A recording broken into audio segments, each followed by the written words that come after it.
Okay, let's try this again. We're back. Fucking A, man.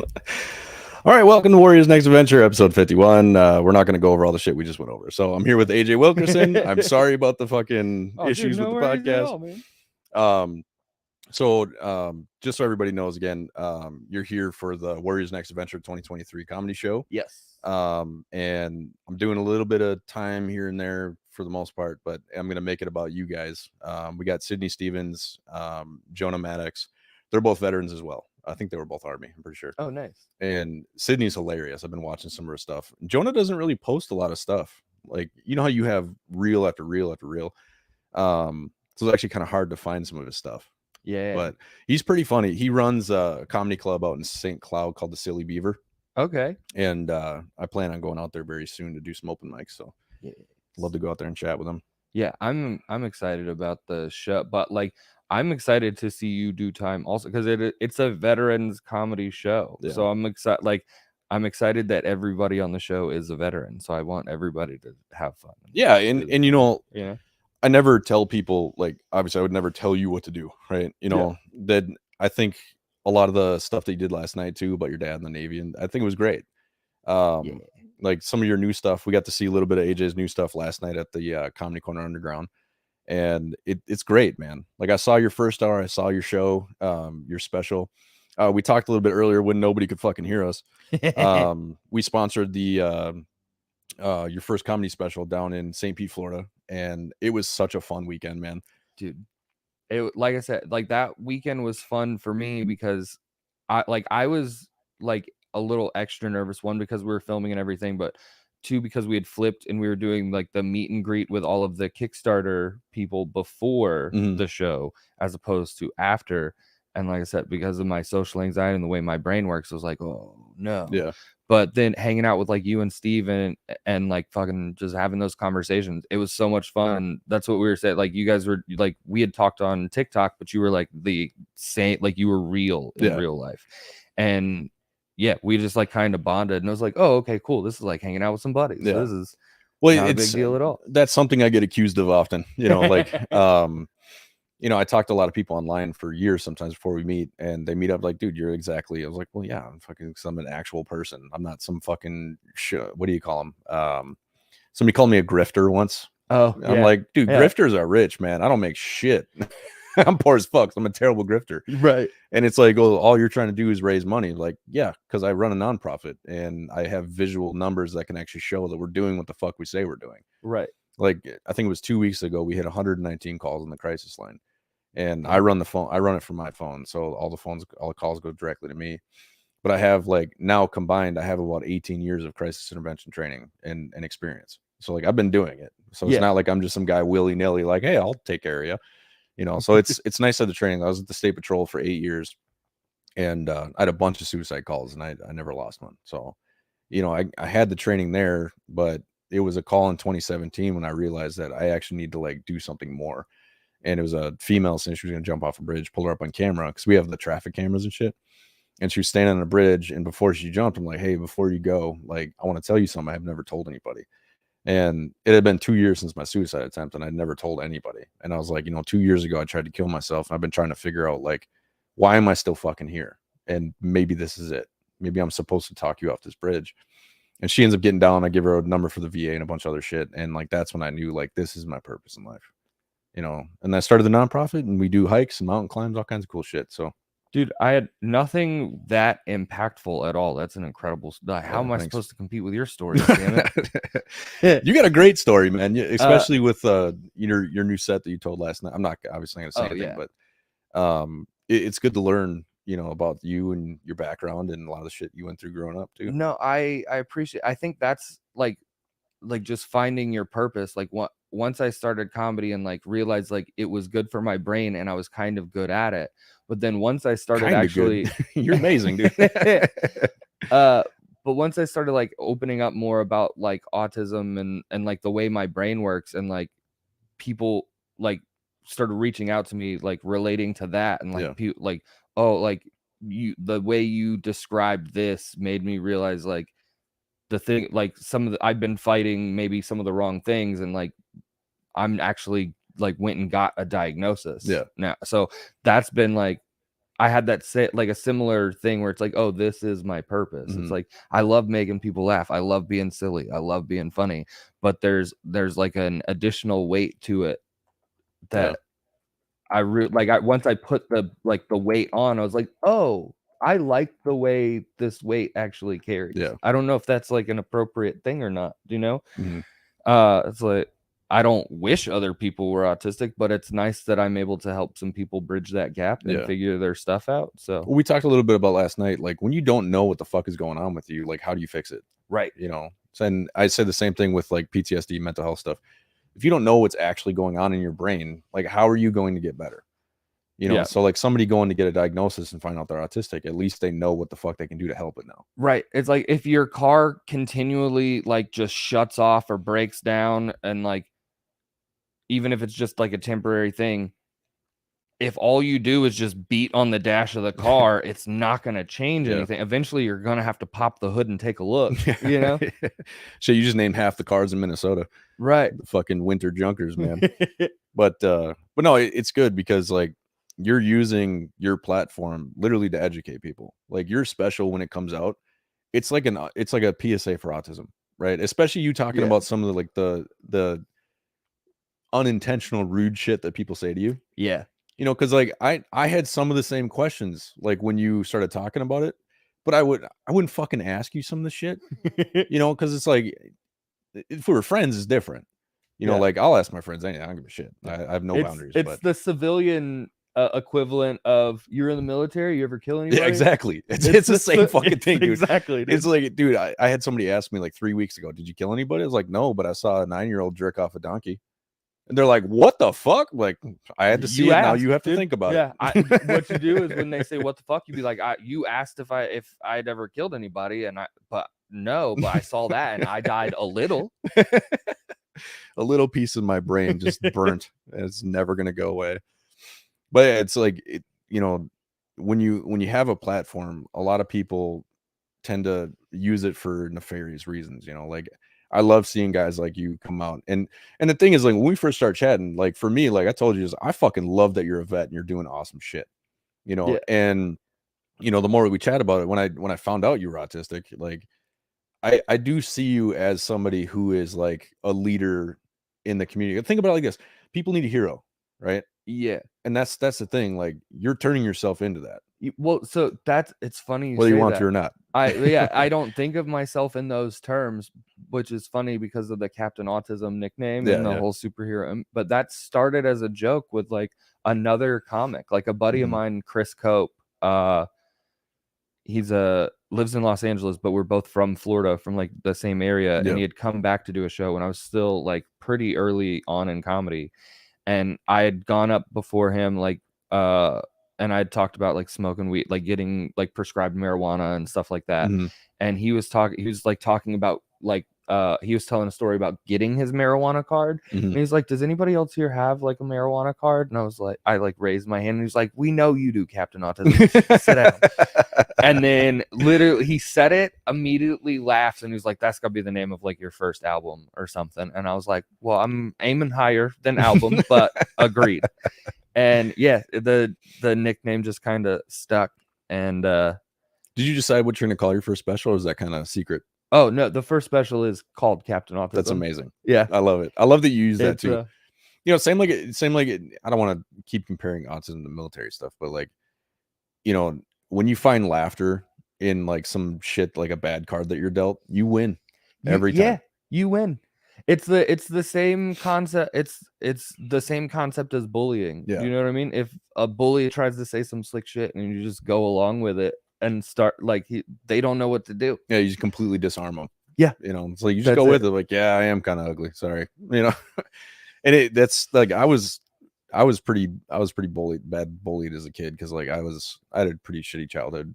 I lived with my mom, and she fucking just dropped me off one day at my house and fucking never came back. And like I didn't have friends because we lived in like 25 different houses before I moved with my dad by the time I was 9, and so I never had friends. And so I was always the weird kid, and I didn't know how to fucking talk to people. You know, kind of like the COVID kids are in college now, you know. But like I didn't know how to communicate, and so I was always getting bullied because I say dumb shit, that I thought was funny, but I couldn't read the room, you know, and it's eventually got to the point where I just started laughing at everything. Oh yeah. Well, I was that kid as like growing up because my younger brother was born deaf, had tubes in his ears, so he had a lisp and a speech impediment, and I was undiagnosed autistic, so I would just mirror like whoever was talking to me. So I would I would have a lisp and a speech impediment hanging out with my brother, and my parents didn't know what to do with that. So it was like, okay, well, I'm, friends with these kids. And then eventually they put me in like little league and started like putting me in sports because they're like, we got to get them around other kids.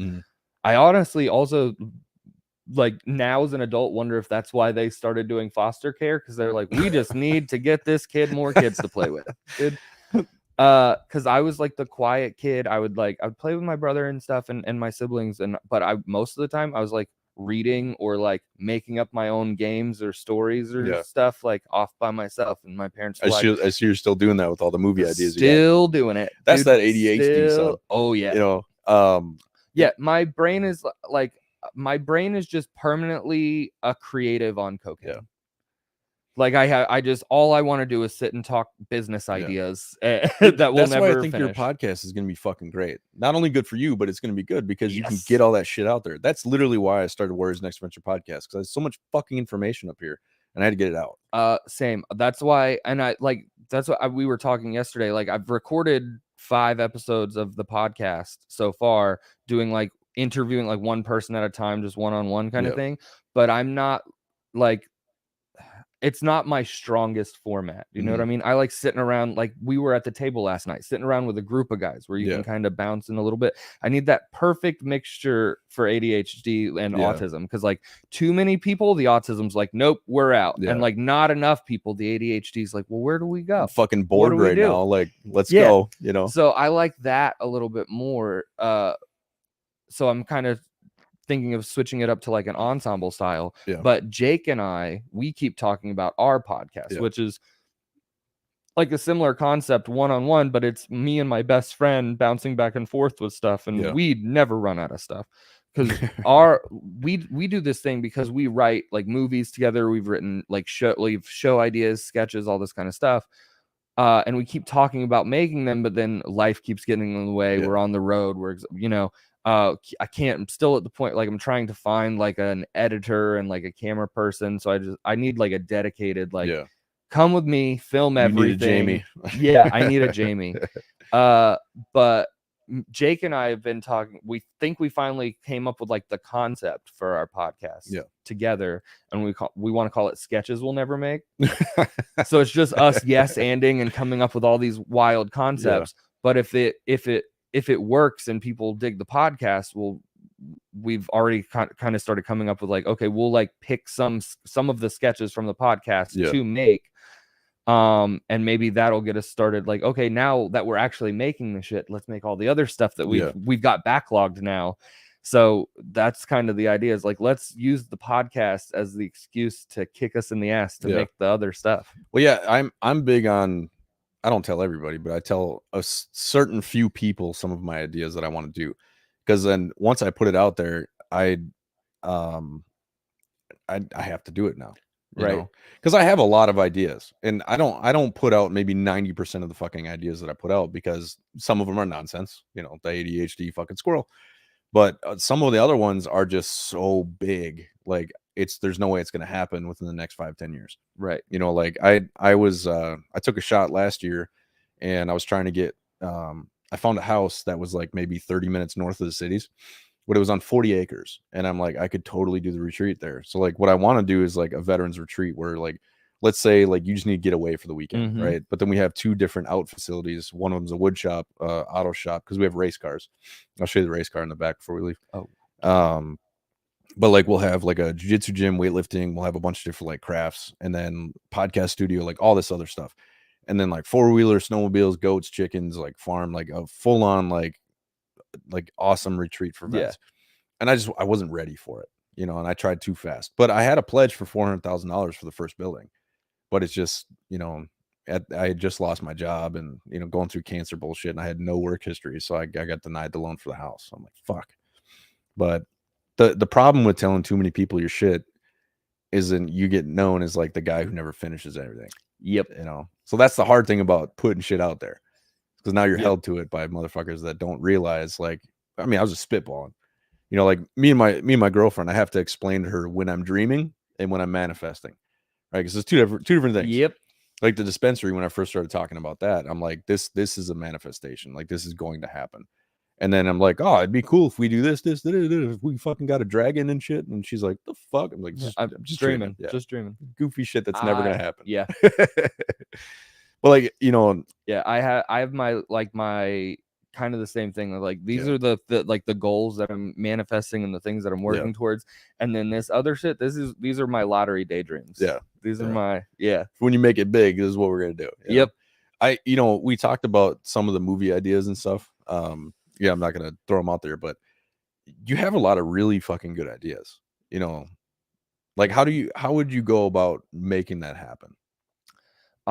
So Jake and I, we have like 5 movie concepts, a couple TV concepts, a bunch of sketches, and literally it'll just be me and Jake sitting and talking, shooting the shit. Like, he has one of those cabin sheds at his house that he turned into kind of like a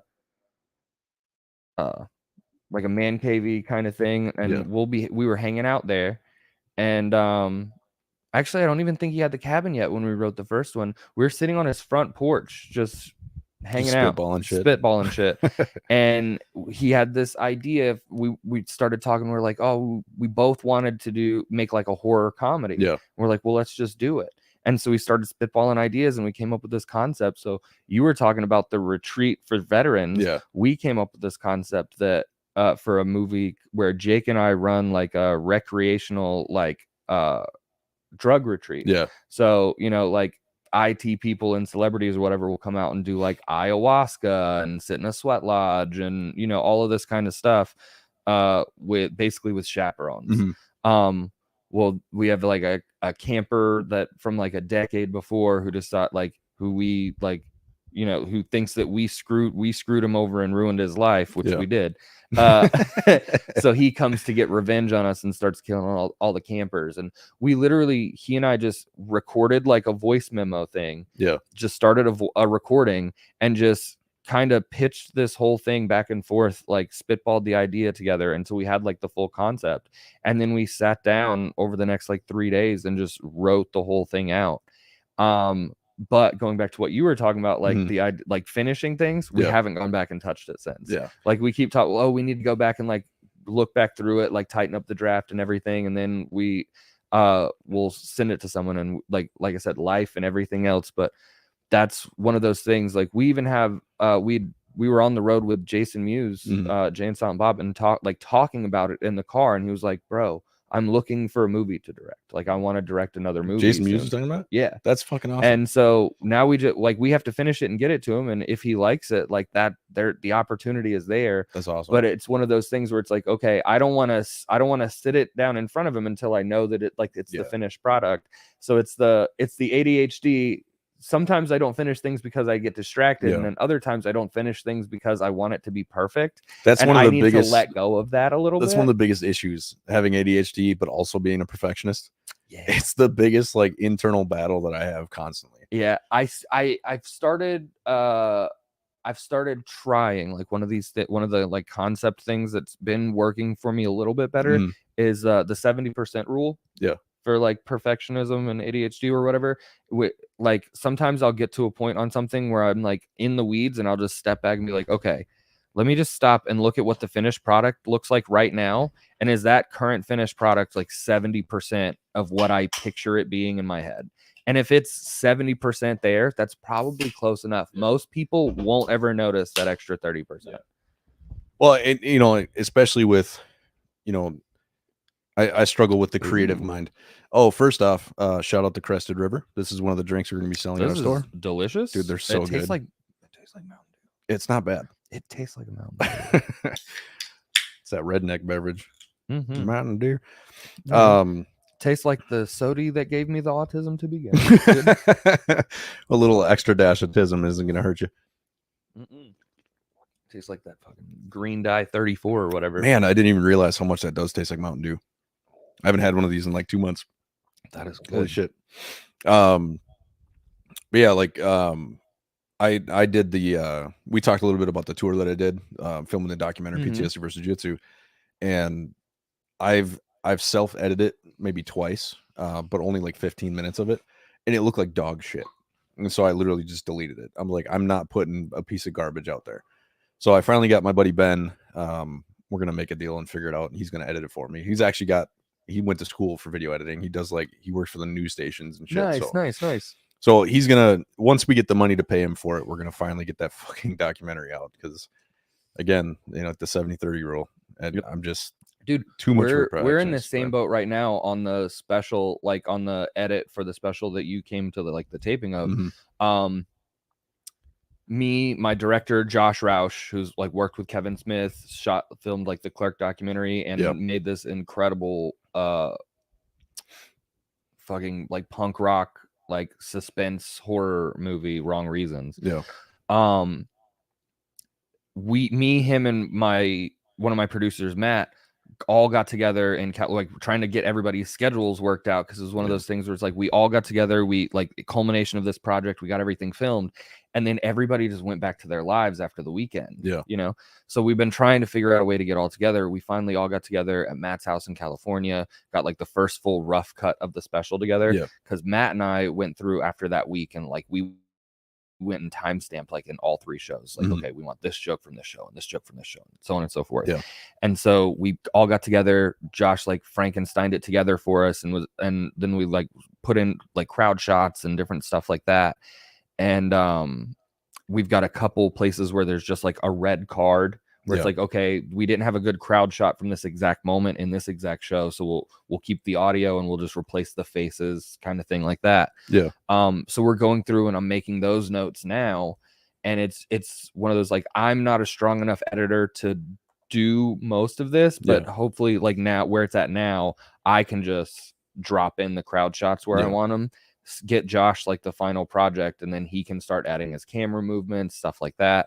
Matt's working on the opening credit sequence kind of thing. And once we have all that done, we'll have like a full rough cut that we can actually like, hey, Netflix, we made this. Do you want it? If they don't want it, we already have like a verbal handshake agreement for distribute, like physical and digital distribution. So like we have options to get it out outside of that. But this is one of those, like, I want to Babe Ruth it a little bit, I want to call my shot. Like I'm swinging for the fences on this. I have a hard time sometimes going back and watching my footage and even though I do all the editing for my clips, I feel like that's part of what takes so long, is because I just hate looking at it and the sound of it. But I don't I'll like go back listening and to myself. I will listen to myself on audio easier than I will watch myself on video.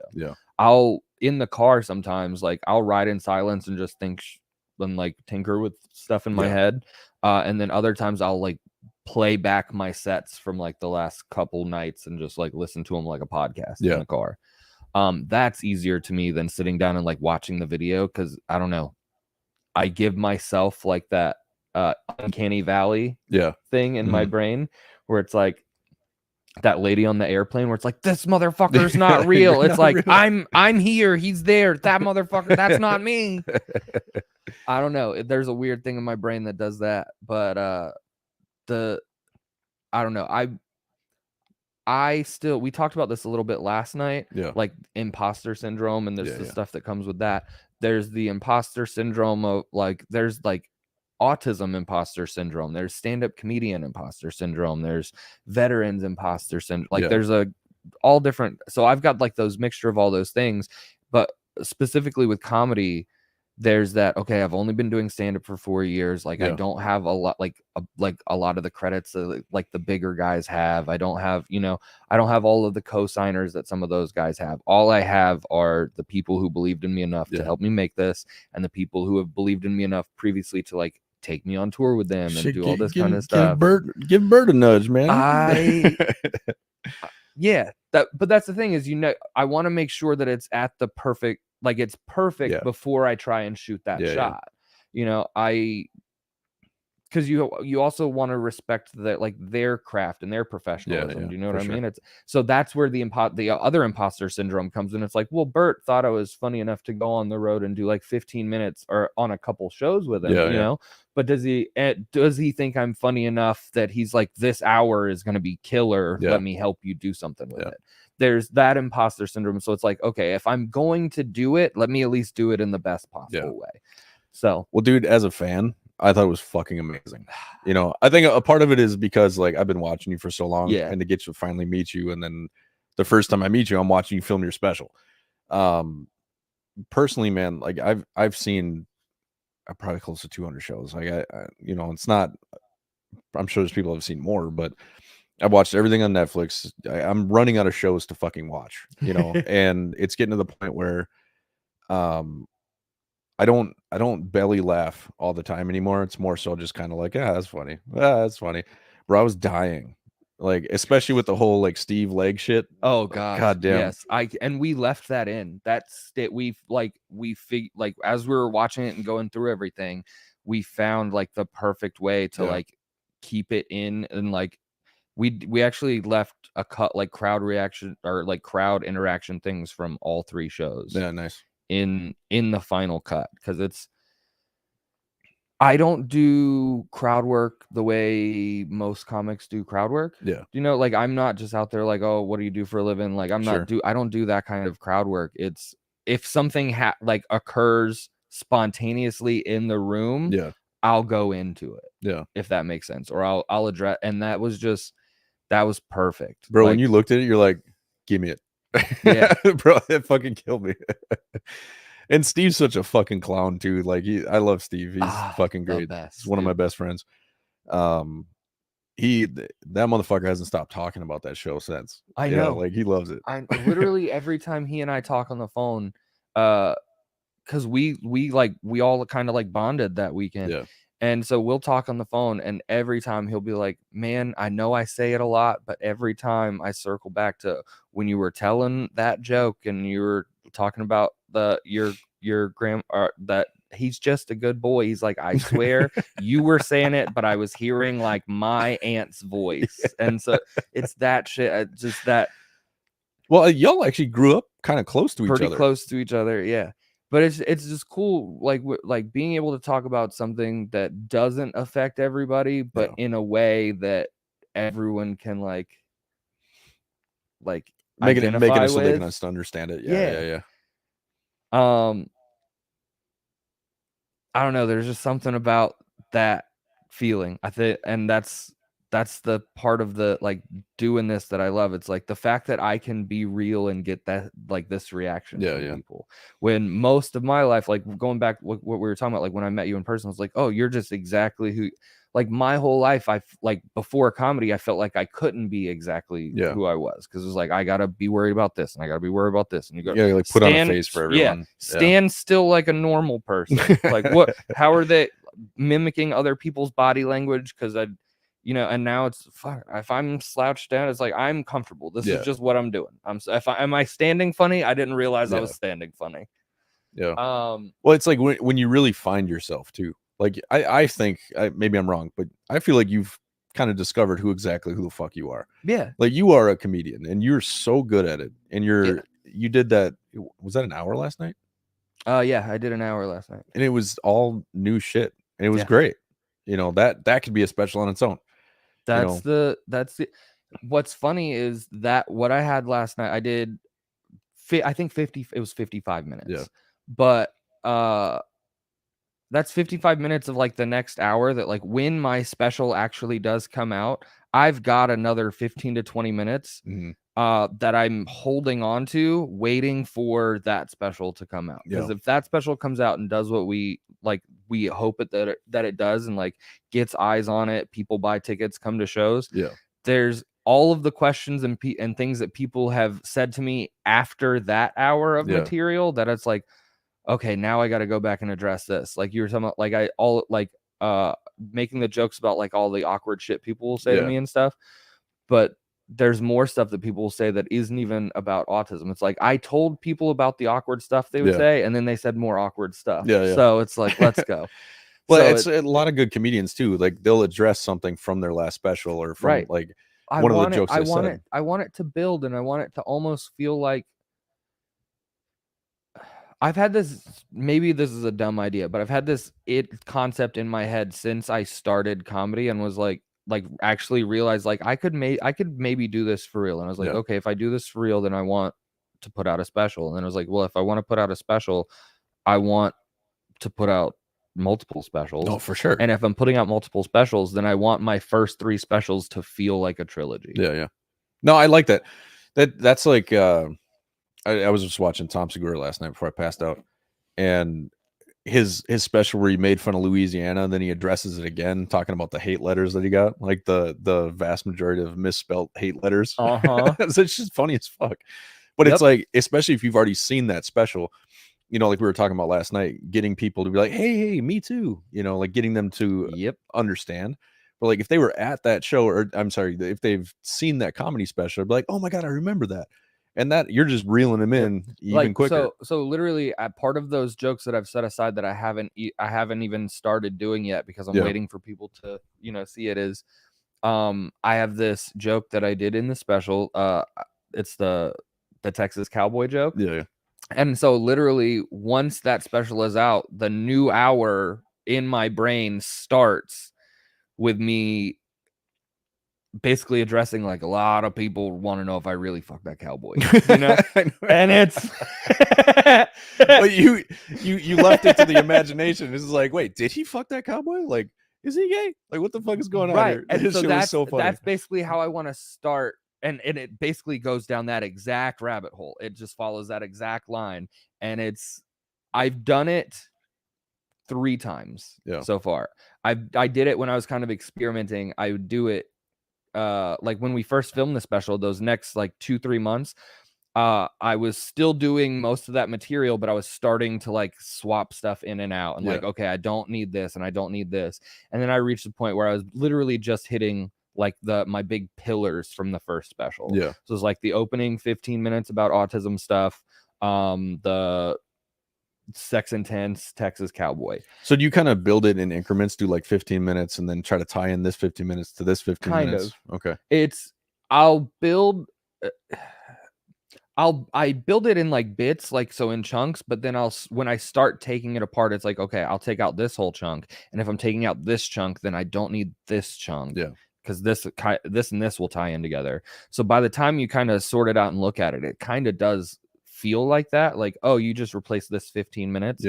But it's like, if you look at how I did it, it's like, yes, but I replaced, like, this 15 minutes was all here together before, but now when I replaced it, now this like 5 minutes that was here is now here. And of the new 15, like 7 is here, 7 is here. There's something, you know, it's that's where I get into like the weeds and like the ADHD, like hyper focus of I'll sit and play with stuff like that all day. I'm slowly starting to learn that. Cause like I have a military thing, you know, I have the cancer shit, I got the kids, and it's getting to the point where I'm finally starting to learn, like I'm trying to figure out how to tie those together, because like I probably have a decent 15 minutes. Like now that I finally learned how to slow the fuck down, because I was speaking way too fast when I first started. But you know, and this is like beginner. I'm not claiming to be a comedian. I'm fucking new. But finally learning how to build those structures, and I've been listening to your other things. Dude, that's what's funny is like, as a human being, you're fucking fascinating. Like I can't wait until you like really start figuring it out and like hitting your stride doing stand-up and like telling your stories in like a comedic fashion to the masses, because your story, like, you are fascinating. And so finding the ability to like transmute that into like comedy is invaluable. Well, kind of like we talked about in the car, like if you can take your tragedy and find the comedy in it, it's personable, it's real, and it actually happened to you, and you know, it's a learning experience. But if you do that throwing it in comedy, like when I do my speeches, I tell jokes constantly when I'm speaking, because I take them on a roller coaster. because we talk about suicide and shit. So it's really hard to fucking be like, you don't want to keep them there too long, you know? Yep. You got to bring them back up. So you're throwing in little jabs here and there.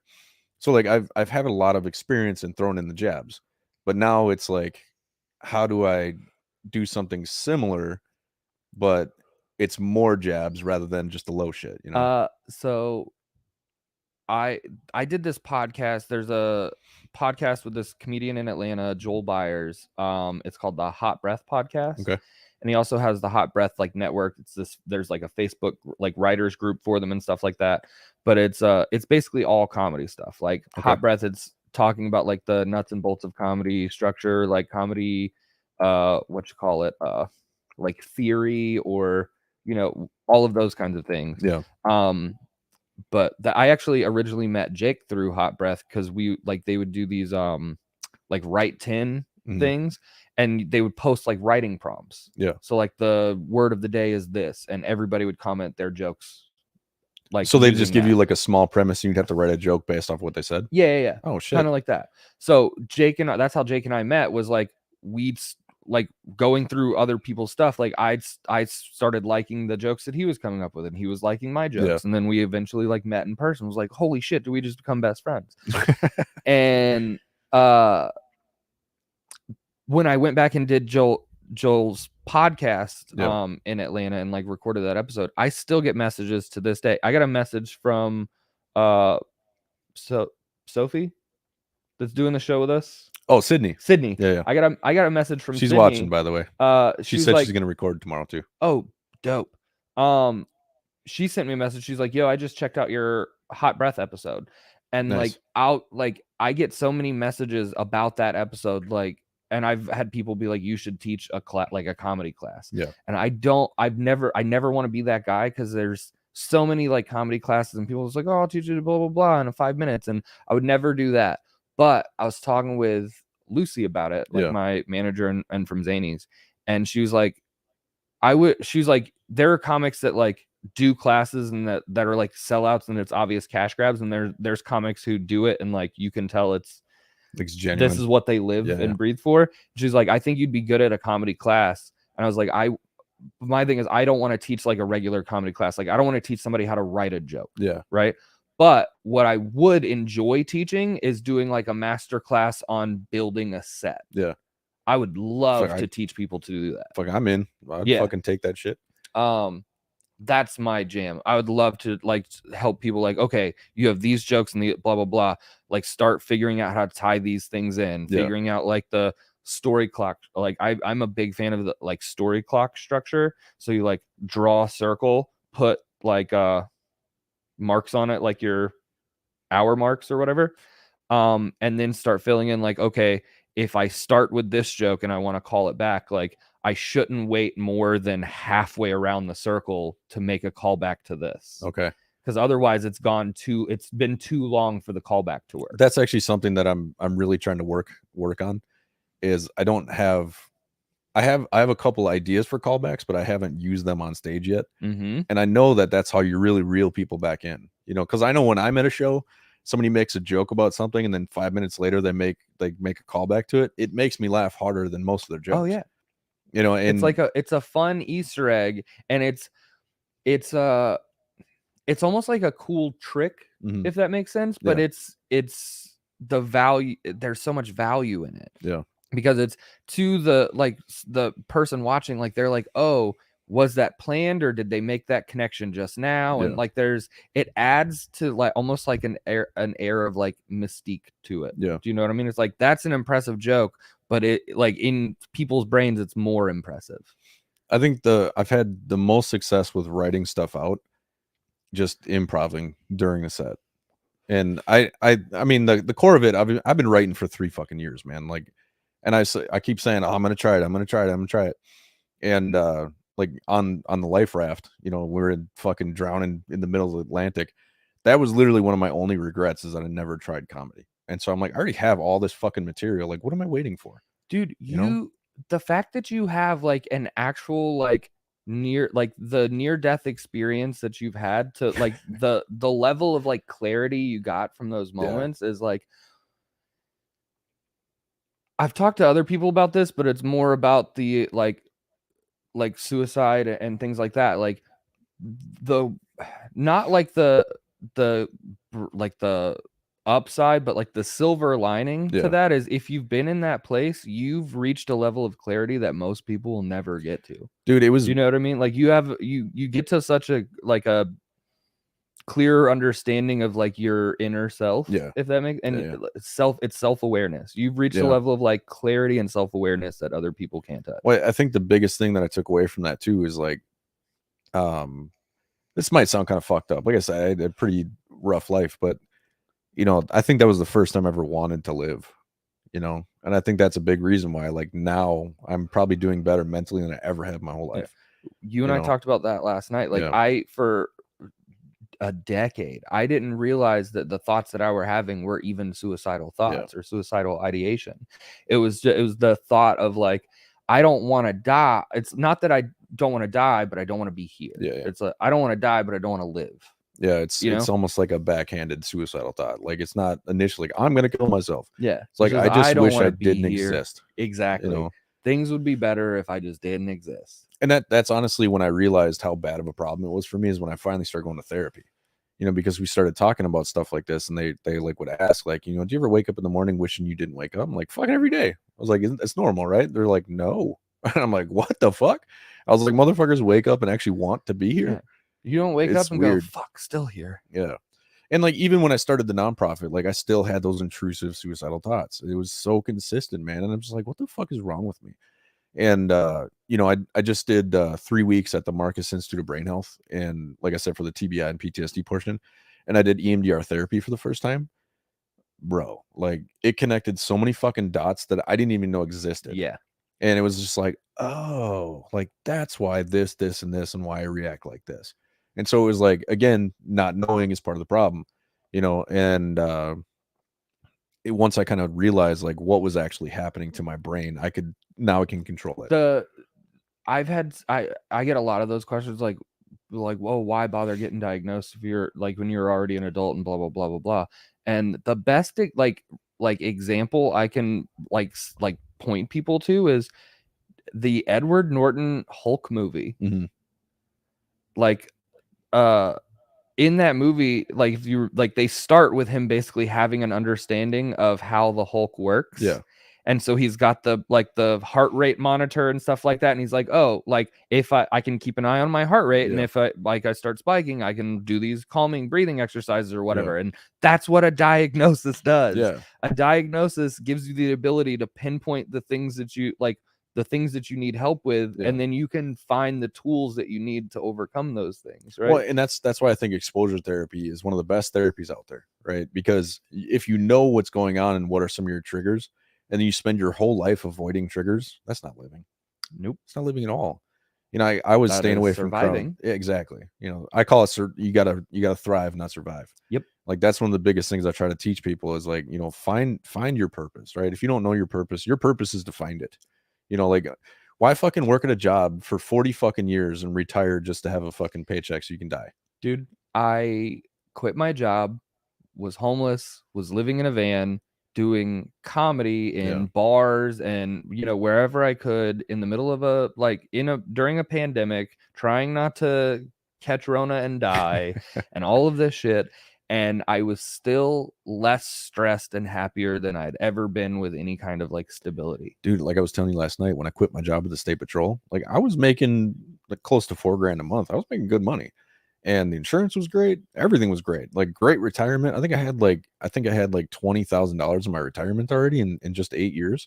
And when I called my dad and told him I'm quitting my job, and they're like, what the fuck are you gonna do? I was like, I don't know, I'll figure it out. And I drove around the country for 45 days. I was also microdosing for 45 days too, so I was very happy. I was like, I don't know if it's the mushrooms or the fact that I just quit my job and I'm traveling, training jiu-jitsu. Like, this is the happiest I've ever been. That's when I was like, dude, I can't work for anybody again. Dude, do you know, this is like a weird fucked up thing, but I think it's what my brain keeps coming back to is, I think COVID, like, when some people were working from home, some people quit their jobs and they're like, I'm going to do my own thing. I think COVID really exposed how indentured most people are. Oh, they're not actually living their life. They're not actually. Yeah. You're like, how many people are like truly beholden to like corporations and like their employers and all of the, and it's like your job's for gonna a replace country you. that is who's like what you call it, like theoretical foundation is freedom. Nobody has real freedom. No. You're tied to, like, you're tied to your desk, you're tied to your boss, you're tied to your workplace. And when you like, even now, like even this life that I'm like, oh, I'm free, right? Like I'm still like, I have to be like in certain places at certain times. I have to, I have to fulfill the obligations of my contracts. But I do have freedom in the sense that like I decide what contracts I take. I have freedom in the sense that I decide what goes in the contracts. I have the freedom to decide. Like we were like shooting the shit and you're like, oh, okay, do you want to do the podcast? Like I could have been like, I don't want to do this, but I love doing this. I might have cried if you said no. Right. But there's the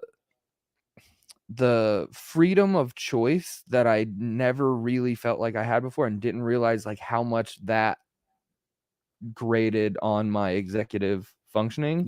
Because it's like people think executive functioning and they think, oh, your ability to like execute or perform like tasks and live and stuff like that, and it is that, but there's also like analysis paralysis and like the indecisiveness of that. And it's like when you reach the point like in your own brain where you're like, okay, I need to do this and this for myself and this for my well-being, but this to survive and this for my boss and this to get a paycheck. It's like, where's, you know what I mean? There's not a lot of time for you, not a lot of time. I tell people all the time, I don't remember who said this quote, so it's not me saying it, but never work an 8-hour day and go home and not work on yourself.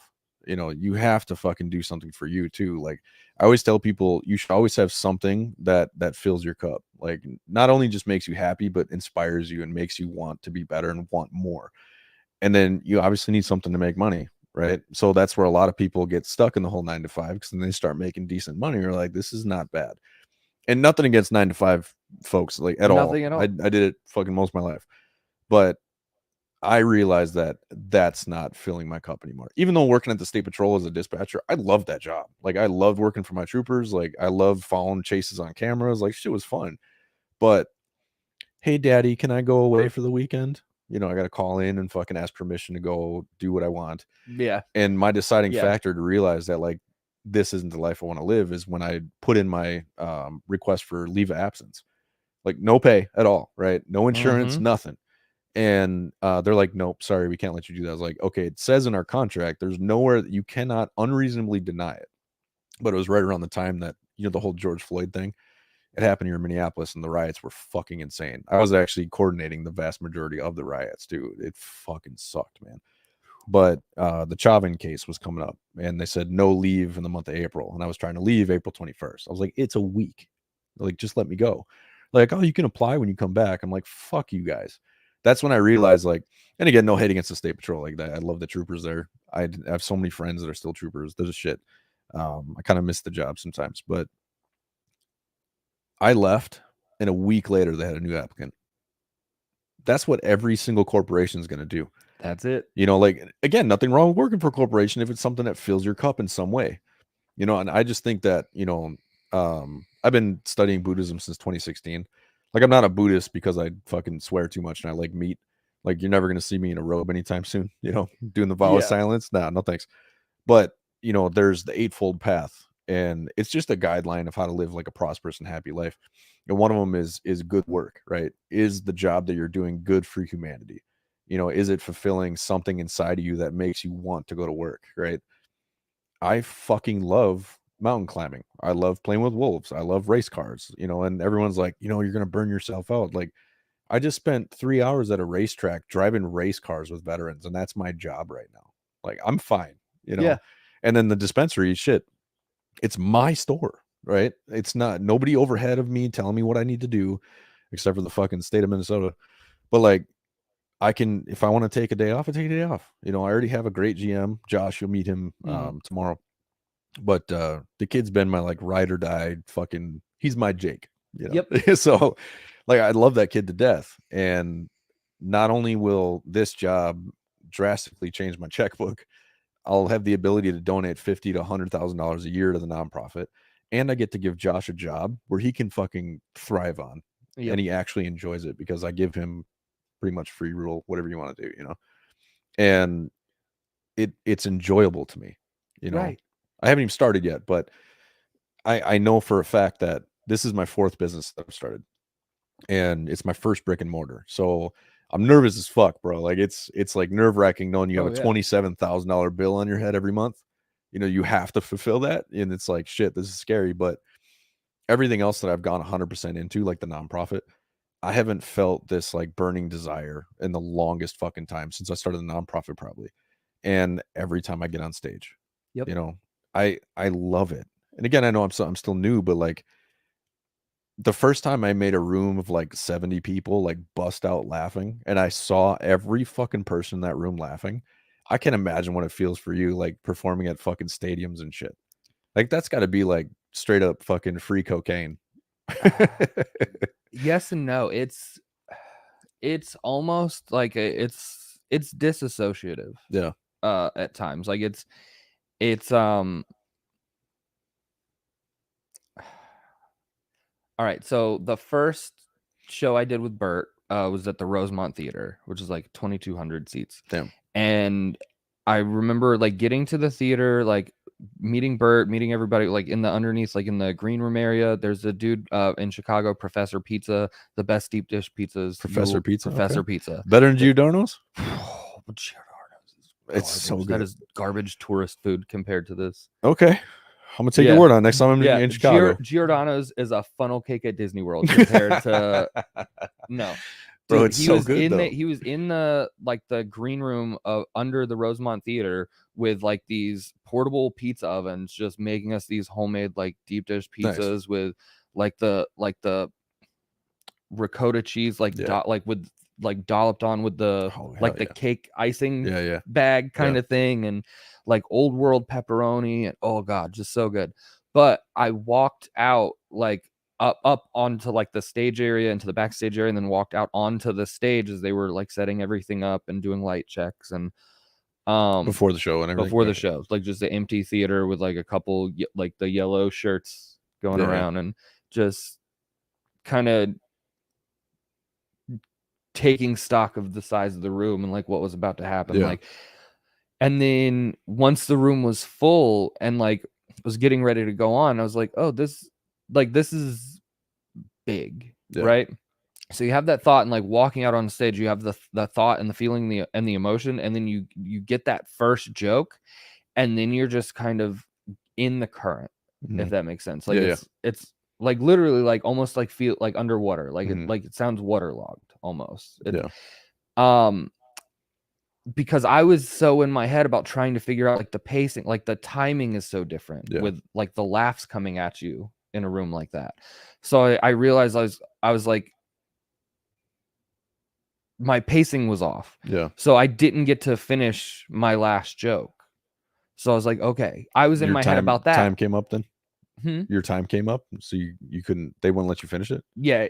Like there's like a clock rolling on stage when your time rolls up, and this is like big production stuff, and it's time. Okay. Like you hit your marks, right?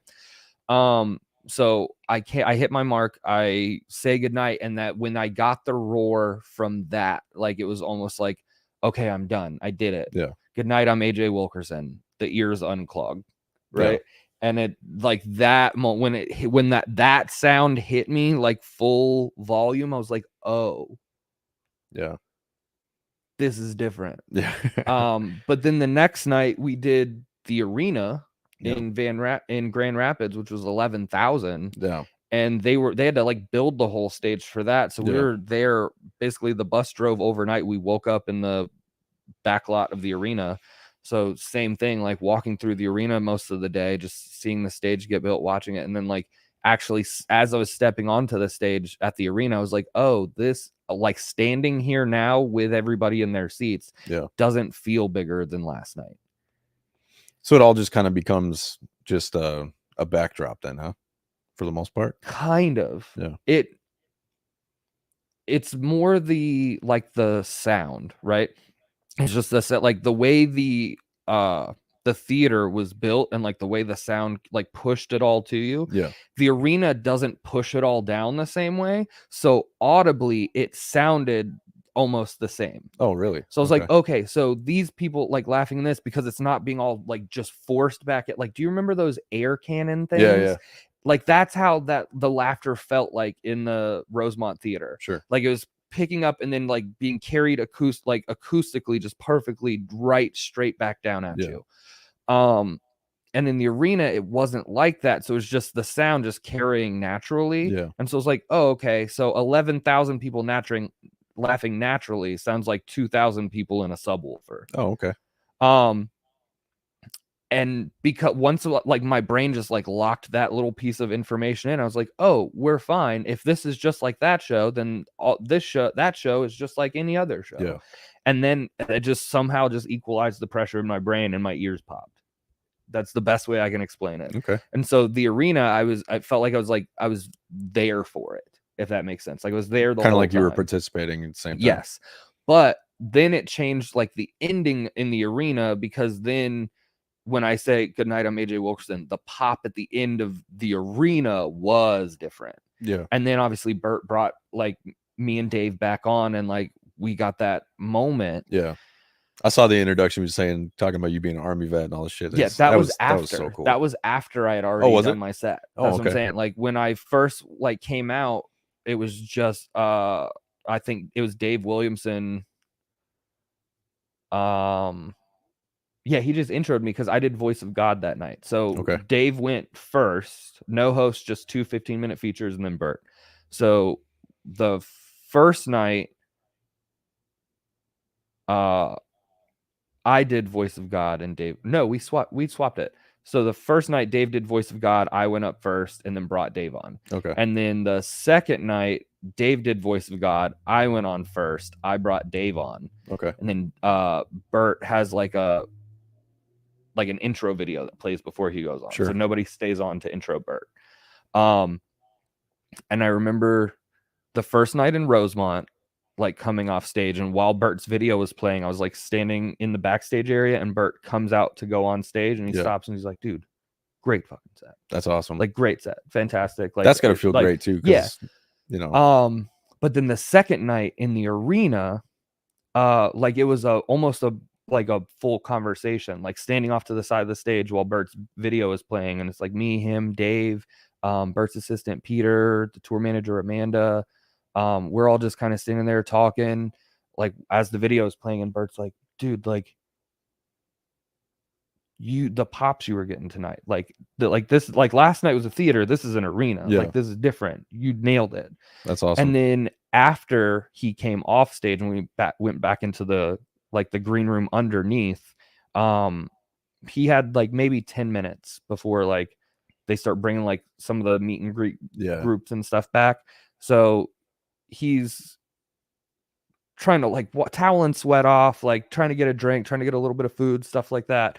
But in that time, took the time to like literally the whole like tour production team like was in there with us, and he's like, hey, by the way, we were all talking while you were on stage, and we've never had an opener get pops like you were getting in an arena. Awesome.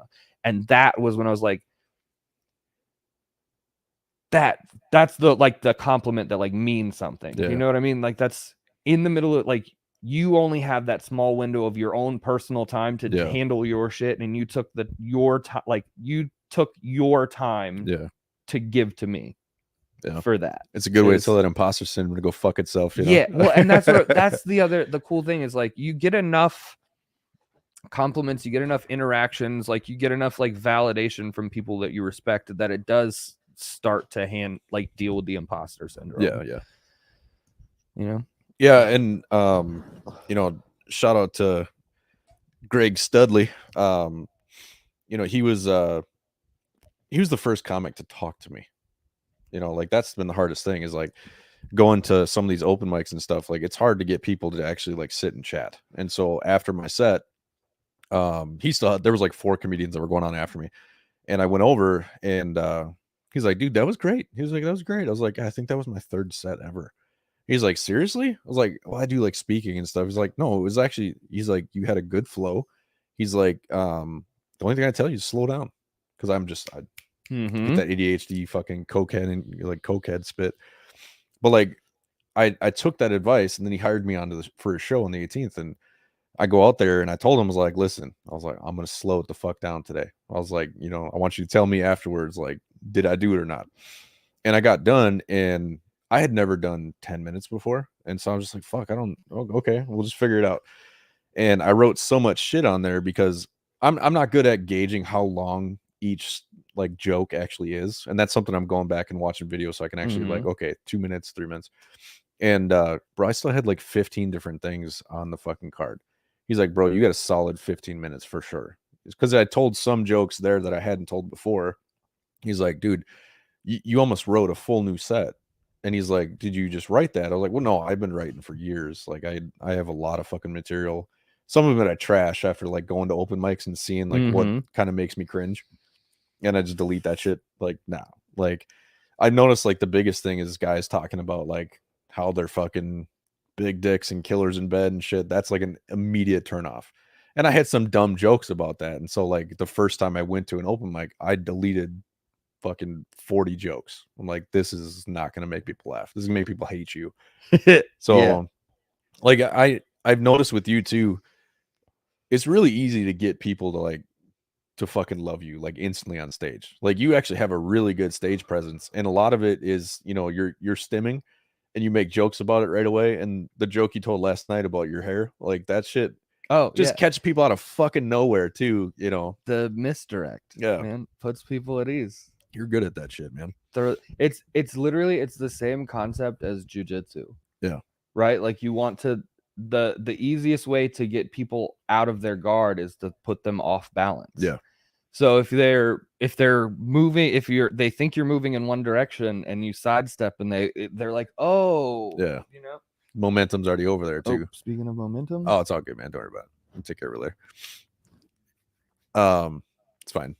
This couch has had 10-year-old autistic kids spill everything you can think of all over the fucking couch, including other people's blood. Yeah, I know, right? The kid's got a mean jab. Dude, I told the story last night, but like the first time, she's 10 years old and she's nonverbal. She has like a talkie, so she can like press popcorn. It's like, I'm gonna break this fucking thing. But like, you know, she doesn't speak, so it's I think I've introduced her to 3 different women. You know, I think it's been almost 10 years.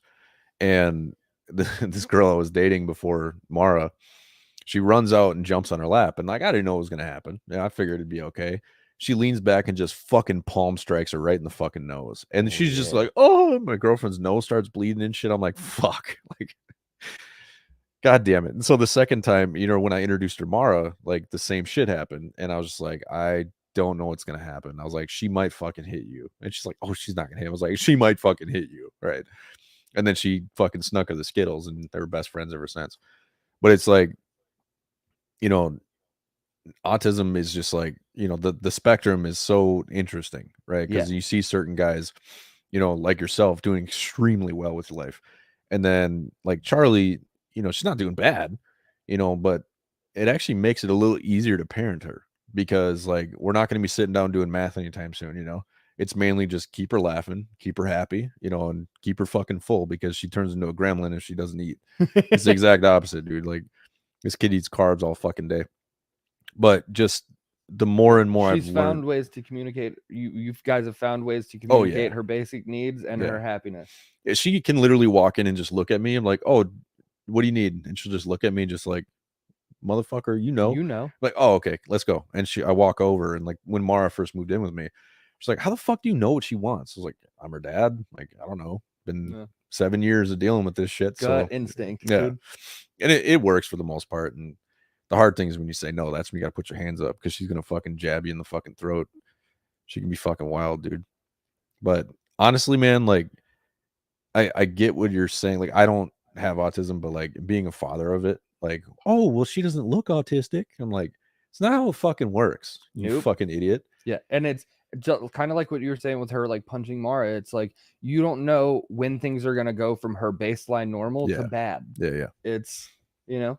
Yeah, we've tried medication. I wanted to go as long as you can without it because I don't want her to be doped up, you know. Like I'd feel bad. I want her to be herself. We tried it for a little bit and it helped. We tried a couple other remedies, and you know, the only thing that actually helped was THC. You know, give her 2 milligrams of an edible. And the good thing about the dosage now is you can actually quite easily decide the dosage. And I told a few people, and they're like, "How dare you use drugs?" I was like, "The fucking medication's worse." Yeah. And I was like, dude, the first time, like, she was having, like, she has really bad fits. Like, she'll get like really bad stimming, and she'll start shaking like crazy. And when she starts shaking, that's when I know, like, I have to do something because because it's not going to stop.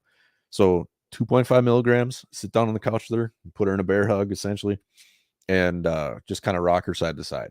Within 5 minutes, dude, stop crying. She just went like, oh my God, this is amazing. And that's when I knew right then and there, me and her mom were just like, you know what, this works, you know. And there's a video of I think it's a kid with epilepsy. Like epileptic seizures. He was autistic, but he had seizures too. Yes, autistic and seizures, and they would put like the RSO Rixipsin oil, just 2 drops under his tongue would stop his seizures. Yeah. And you're like, how dare you tell anyone not to give like a drug to their kids when that's what it can do for their kids? Dude, she'll smash her head on the fucking wall, like on the ground, like she goes fucking nuts. And so I'm like, okay, do I give her something that some people might frown upon, but makes her calm the fuck down and sit on the couch with me, and like she'll hug me, like she'll hug me sometimes, but rarely does she actually approach me for a hug. If I ask her for one, she'll do it because she's like super like OCD. Like, okay, he asked me, I have to do it. But like, dude, she hugs me more. Like, she looks me in the eye a lot more. She's very no eye contact at all. But like when we give her that little amount of dosage, right, she's not going to get high off of 2 milligrams, right? And fuck anybody who tells me I shouldn't do that, because I've seen the results. You know, my mom saw the results one night too, because she was very against it, because she's in education, and I get it and I understand, and you know, we're putting shit at risk by trying it, but medical marijuana for autism is legal in Minnesota anyway. Yep. So that 2.5 milligrams can take my daughter from being fucking, you know, just she can't handle her shit. She can't process. She can't fucking control it, and she's losing her shit. Yeah. Also, I am not a parent, but as like my parents did foster care, I've helped, like I've done a lot of child raising, if that makes sense. And I would, as somebody who's been in that position, I would much rather have 2.5 milligrams of THC than 10 milligrams of Adderall. Yeah. As a child. Yeah. I mean, what is that shit actually doing to us long term too? Right. You know? And they're like, well, you know, or brain Ritalin development or exactly. any of that shit. You know, and the molecules are so close to meth. It's fucking insane, right? You know, but again, I'm not a fucking scientist, so I'm not going to go into molecules too much, but then just watching her go from that to like sitting on the couch, smiling, eating popcorn, right? The only side effect is she gets the munchies, and she's already got them all day anyway. So like, what's it fucking hurting, you know? And the people that have the audacity to try to tell, I think there was a parent in like Texas or some shit a couple of years ago. She actually got arrested because they found out that they were giving her kid marijuana because she was autistic, and she would fucking lose her shit. And the only way she calmed down was to get a couple milligrams in her. And I know families that have moved to Colorado, that have moved to Washington, you know, back when it was just those two, like 2012 or some shit. But they moved there so they could medicate their children, right? The fact that the shit was fucking illegal, it just blows my mind, dude. Like, when I put a post on Warriors Next Venture Facebook the other day, and I was asking, like, what would you guys think about a nonprofit taking donations from a cannabis company? I was planning on doing it anyway, but I wanted to see what people thought. And almost every other message was, marijuana's got me off 7 different medications. Marijuana's got me off medication. Marijuana saved my life. Da, da, da, da, da. And it's just consistent. Like, there's fucking proof that this shit's actually working. Dude, it changed it. Like, it literally reached a point. So basically, without it being like specifically said or planned, my entire childhood was basically occupational therapy for social skills. And then the military, you're constantly around people, like socialization, stuff like that. You have like that camaraderie, and then just going back out into like civilian life and like not like hating going to like workplaces and hating all, like I just retreated. I retreated into like realized that it had reached a point where I didn't leave home for months. And like all of those social skills like rusted, right? And then after I got diagnosed and I realized like after like diagnosed and stuff like that, I realized like all the times that I did socialize like in my 20s and when I was like, it was alcohol, right? It was at the point where I was pre-gaming the pregame to go out to drink. And it's like, oh, so I was doing that and that like would affect my mood and my like everything like that. And weed doesn't do any of that. Like it helped and it got me back out of my shell and weed gave me the ability, like the courage to actually try stand up when I got given the homework assignment and finally fucking did it. And now here we are. That's awesome. Like it literally changed everything. I love it. Like and it's different for everybody. That's what people got to understand is like, just because it works for one person doesn't mean it's work for this person. Just because it's bad for this person doesn't mean it's bad for this person. For me, it all makes me sleepy. I would posit the opposite.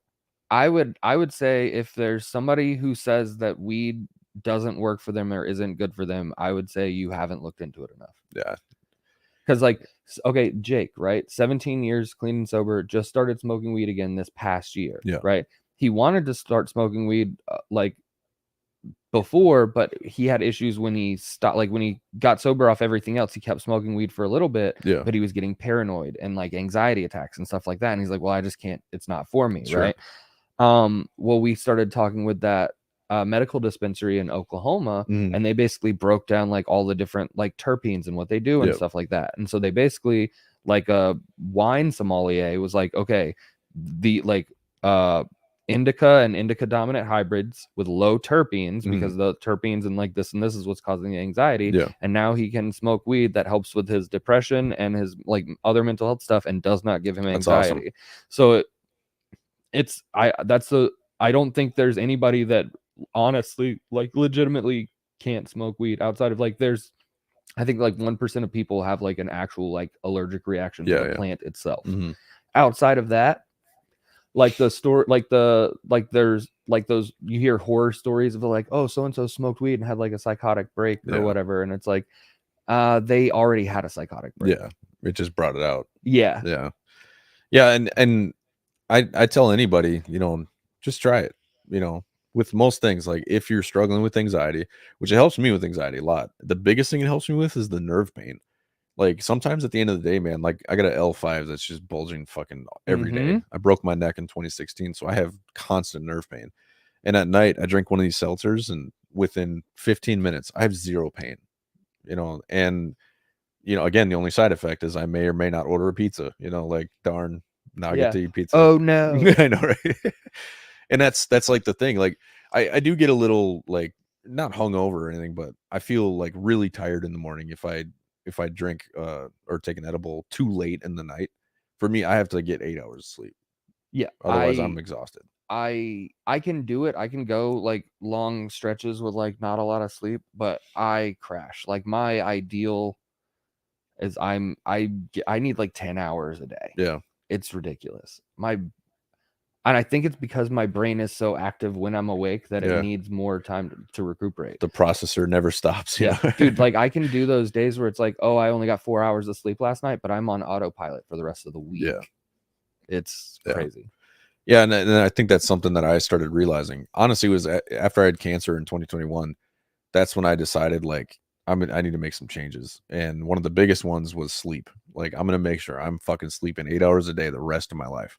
And for the most part, I've done it, which is great. I just go to bed a little earlier. Like I don't have to be up till 7 to get the kids to school. So, I mean, you go to sleep by 9, you're still plenty of time, and a lot of people try to say because I always give advice, like you should be, if you want to live a better life, go work out, right? Those free endorphins, those happy drugs, you can go get those anytime you want.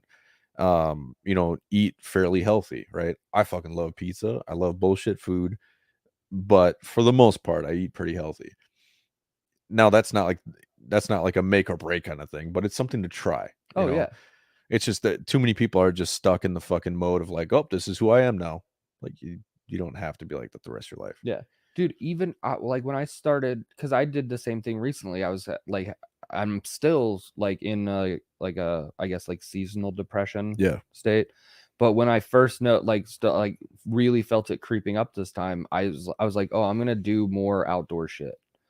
Like I started like more like driving back like home or driving to shows. Like I'm gonna stop like I found those like that rest area with the river spot and Yeah. stuff. Like so I just took like a little hike through the woods to the river, and it's like, okay, I'm out here. The sun is shining. I'm take my shirt off, splash around in the Yeah. water, get a little, it's not a ton of exercise, but just that little bit of exercise and being outside and like Yeah. getting some sunshine and some, Exactly. helped. And I did like do that more and more, and now I'm like in the habit of it. Like That's why the hiking portion of the nonprofit does so well. Yep. With people enjoying it, but then continuing to do it, because it is kind of a workout, right? Depending on what you're doing, right? Even if it's just a stroll through the woods, whatever. But there's a thing called the 3-day effect, where like if you go camping or you spend 3 days out in the woods, wilderness, just away from like the activity of life, what happens is your cortisol production drastically fucking changes, right? And it decreases your stress massively, and it almost like resets your biological clock for the most part. And I tell people all the time, like, dude, just even if you don't have time to go away for a weekend, go out in the fucking woods for like an hour or two during the day with zero goals, right? There was one vet that was really struggling with some like anxiety shit, and I took him out to this place. It's out in Stillwater called the Boom Site, and you go down, you hike up by the river, and there's a place over there. If you hike up a little trail, there's like a stream that actually it's a pretty decent sized stream. It's like 3-4 feet wide. And we go out there, and like I didn't tell him what we were doing or anything. And I just grabbed a big rock and put it in the water. And I just started finding giant stones. We made like a dam and just started putting sticks in there, made it bigger, and eventually made like a pool. Took my shirt off, just jumped and laid in the water. And then we left. I just kicked the rock open and just dropped the dam. And we get back. He's like, what the fuck was the point of that? I was like, were you stressing out about all the shit that you were just thinking about before we came here? He's like, no. I'm like, that's the purpose of it. Sometimes you got to let the fuck go. Yeah. Just be in the moment, dude. It's hard to do, but like when I hike or I'm out in the woods and shit, like I'm not thinking about shit. Like I'm just looking at trees, fucking like look at everything around you. And it's just, you got to get the fuck away from the hustle and bustle of life, man. Especially the 9-to-5ers. Dude, you know what I've realized, like getting outdoors and like looking for more shit like that, because I'm a freshwater kid, right? Like I'm from Florida, but I'm not like from beaches. I'm from like the middle part and like the springs and rivers and all of that kind of shit. So that's what I like finding and looking for. And you know that the thing that people like talk about, like how often do you think about the Roman Empire or whatever? Yeah, I just saw that the other day. So not just the Roman Empire, like the more and more I'll like get outdoors, the more I think about like frontier people and like Native Americans. And like I'll be like, I was sitting in that river, like in Tennessee, like driving back from a show, just found it behind that rest area. And I was sitting there, like staring at this like rock, like cliff wall that the river had just dug into the earth. And I was just sitting there thinking like, people used to just like live out here. Yeah. It's fucking crazy to think about. Like people just used to live like on the side of this river because this river was their entire life system. Yeah. Well, how often do you get time to like sit down and think about that shit too? Right. And it's hard to do unless you put yourself in a kind of environment like that. There's a book called Tribe. I'm not sure if you've read it, but it's by Sebastian Junger, and he actually talks about the phenomenon of settlers when they were coming here. Oh yeah, okay. It's about finding your tribe essentially. Yeah. And there was a phenomenon when the settlers came here, a lot of them would either get kidnapped by the Native Americans or they would leave and go live with the Native Americans. And then when the settlers would find them, they didn't want to go back because of the way of life. It was literally about peace and love and providing for the family. And that's like the basic like life necessities. But think about like times like now, you can go down the corner store and get food, right? You don't have to fucking struggle to survive to make your food. And I have a theory that a part of the reason why, like we'll use military for an example, when veterans get home from war, a part of the reason why they have so many issues, just reintegrating in the civilian world is everyone's fucking happy. Everyone has everything fucking provided for them, and when we're out there doing convoys, I did 2 deployments doing convoys as a 50 cal gunner.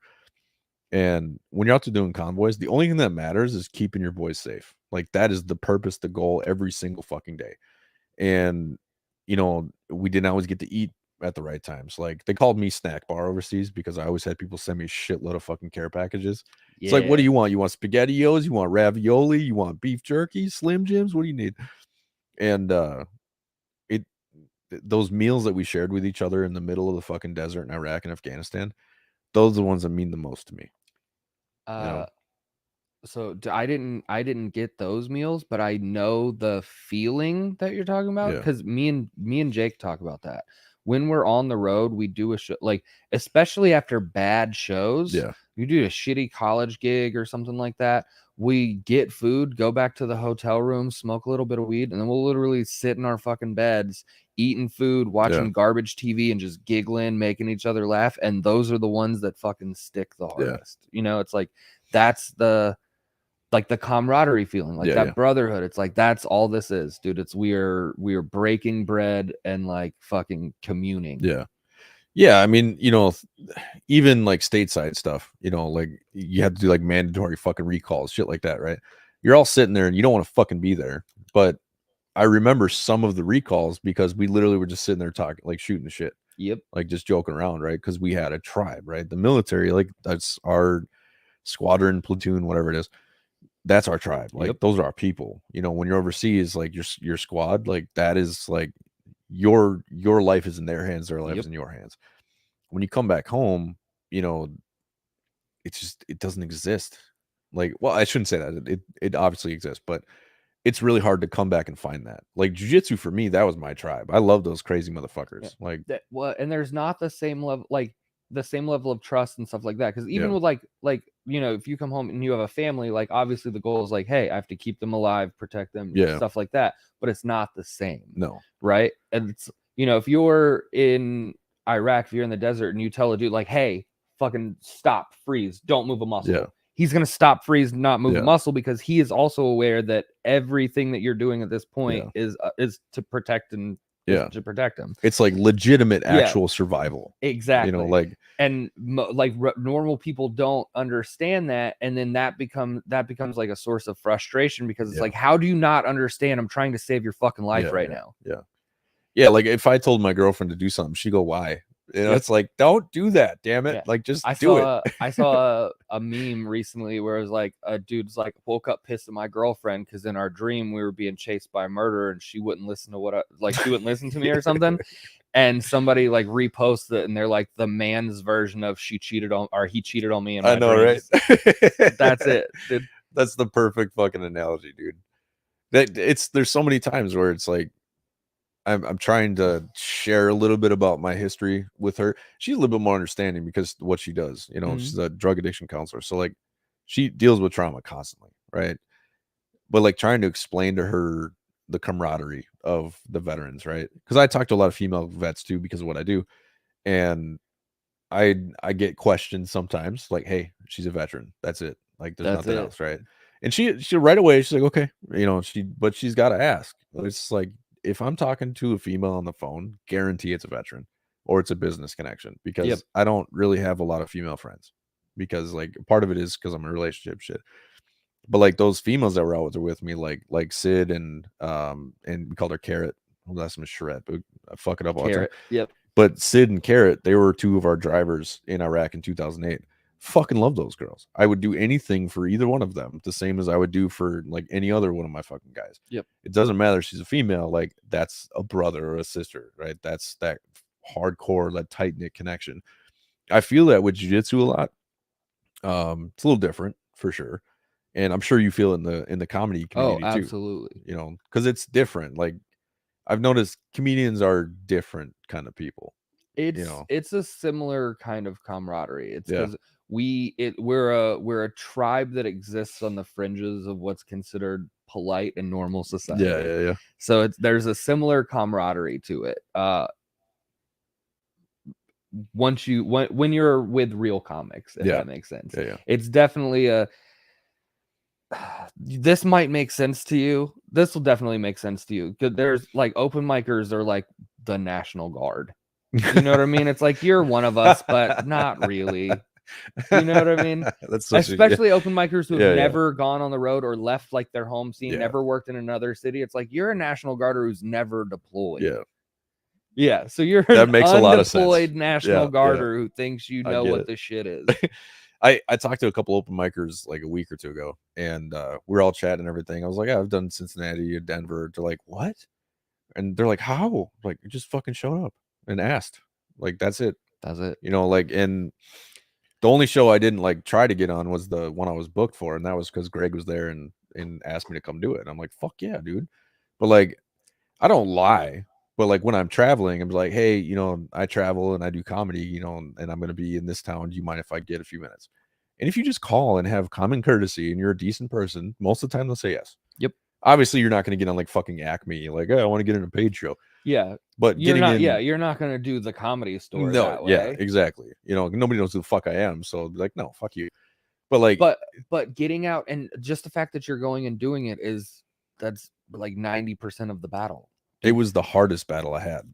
Dude, once when I finally did it, I'm like, this isn't that bad. When I was in Florida, I started in Gainesville and I was just doing all the Gainesville shows and I finally was like, I gotta get out of Gainesville. I've got it, like, because it's eventually you're like, oh, this is just an echo chamber. This is all the comics are laughing at the comics jokes and blah blah blah, and it's just like a little club and it's not real. Like I want to know how funny I am for real. Yeah. So I started hitting the other scenes. Like I'd go to Tampa and I'd go to Orlando and I'd go to Daytona and I'd go, you know, and then once I started doing that and I'd start hitting that loop. And once I did the van, like I'd take the van and go stay in Orlando for like just 2 weeks, just staying in the van, hitting every mic I could in Orlando. Then I'd go home for like a day or two, then go to Tampa and do the same thing. Go like back and forth. And then once I was like, okay, I'm doing it all here. Now it's time to like hit the road and go and like set up like that little tour in the van. That was the first like tour in the van was literally, it was like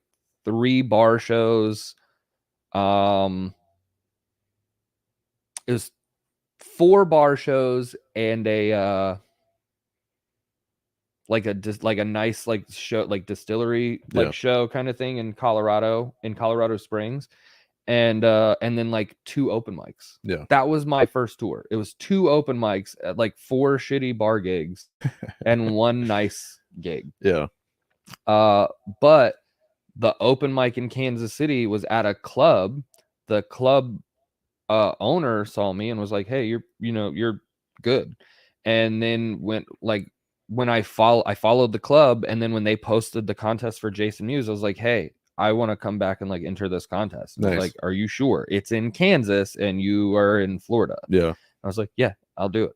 I'll drive. And he's like, okay. Like, I think there's another thing that a lot of people don't realize. Like, if they really want something, they got to just say, fuck it, let's go.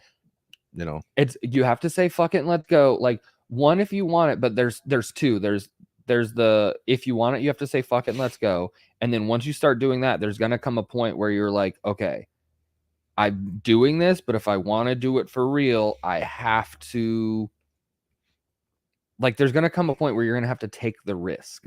And that's what most people don't want to do. Most people don't want to take the risk. It's like, I don't want to go here on my dime to maybe get a spot at this club one day. Bro, I don't want to drive here to maybe win this contest.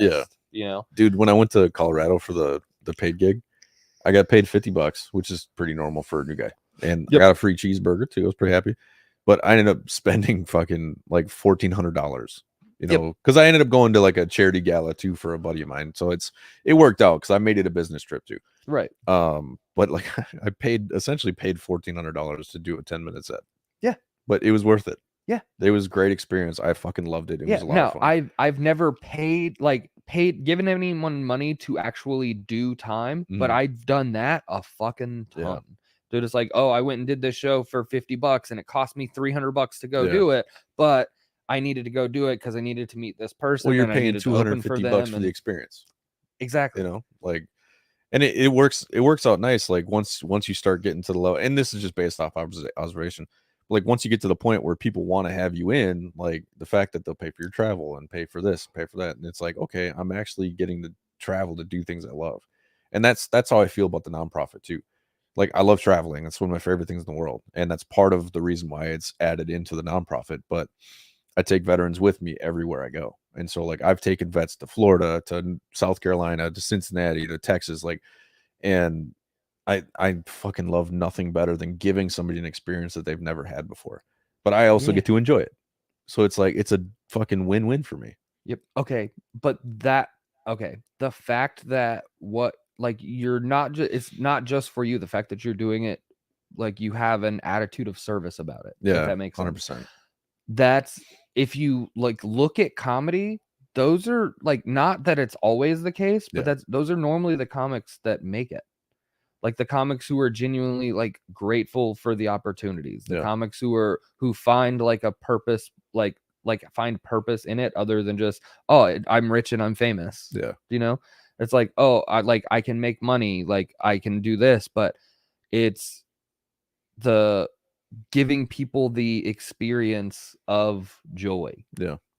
Right. It's, I can tell a joke that's going to make you forget about the shit that's going on in your life. I can tell a joke that's going to make you rethink the way that you've thought about something for your entire life and improve your quality of life. That's actually why I listen to comedy, is to escape, right? And no, with like the nonprofit, with the 911 calls, or not 911, so the crisis calls. Every time I pick up the phone for a crisis call, I go right back to that point where I was suicidal, and I just talk to myself. I tell them everything I wish somebody would have fucking told me. Yep. So I can see how with comedy, I love it so much, and it's such a big pillar of my life. I could see like if I actually get opportunities, to go do comedy, I know it's literally just me helping myself again. Like for me, everything is selfish, but I call it a healthy selfishness. Yeah. Like with the nonprofit, I love traveling. I love wolves. I love race cars. I get to do all this cool shit. But that's what I'm saying. Comedy is inherently selfish. The thought that you're like, I'm so funny, a room full of people are going to pay money to give me their time. That's a selfish, inherently it is selfish to be like, hey, I deserve to be the center of attention, right? But that's what I mean about like finding those acts of service. Like, sure, it is selfish, but the fact that you're combating the inherent selfishness of it by finding a purpose to go with it. Yeah, that's why I call it healthy selfishness. Right. Because I might be a little selfish because I really want to do this, but look at the impact it's going to have. Yeah. Look how many people might get inspired by it. Like I often get text messages from vets saying like, you saved my life and stuff like that. And I have a hard time, maybe, I don't know, same. But like, I'll say thank you. That means a lot to me. And it truly, like, this is why I do what I do. But I always tell them, like, listen, who's the one who called me? Who's the one who listened to what I said? Who's the one that actually put the steps in place to make those changes? But at the same time, it is very selfish, because that feeling, it's not something I go around telling people about, but it's my drive now. Yeah. It's not just the voices that I hear when people screaming about how they want to kill themselves. It's the people 4 months down the road thanking me for helping them change their fucking life. And that's what it's beautiful. And that's what I'm saying. Like that, the people that are like, hey, thank you. Like your comedy made me like get diagnosed. Your comedy made me like change this. You're like, that's the shit that really drives you. Like when you're on the road to a shitty gig, like to go to a shitty show, and you're like, dude, I'm not making enough money to do this. I'm not, this is going to cost blah, blah, blah. It's not a good business decision. That's the thing that keeps me like from turning the car around. It's like, no, like somebody might hear something that's going to impact them. Exactly. And I think that's why, like with the podcast, and our focus is always like mental health in some form or fashion, but I also love comedy so much. We're like, no matter what, we're always going to be joking and smoking. Always. That's it. And when you add mental health with comedy, much like what you're doing, talking about comedy or talking about mental health, but making it funny, and also making it like a PSA, essentially, like, hey, listen, like this is some of the shit I went through. And then people who are feeling that don't have an outlet or don't have the hero, right? They can say, oh my God, I get it. And that might be the aha that helps them turn their fucking life around. That's fucking beautiful. Like, I love that. I hope that someday I can achieve that level of comedy. Dude, you're doing it.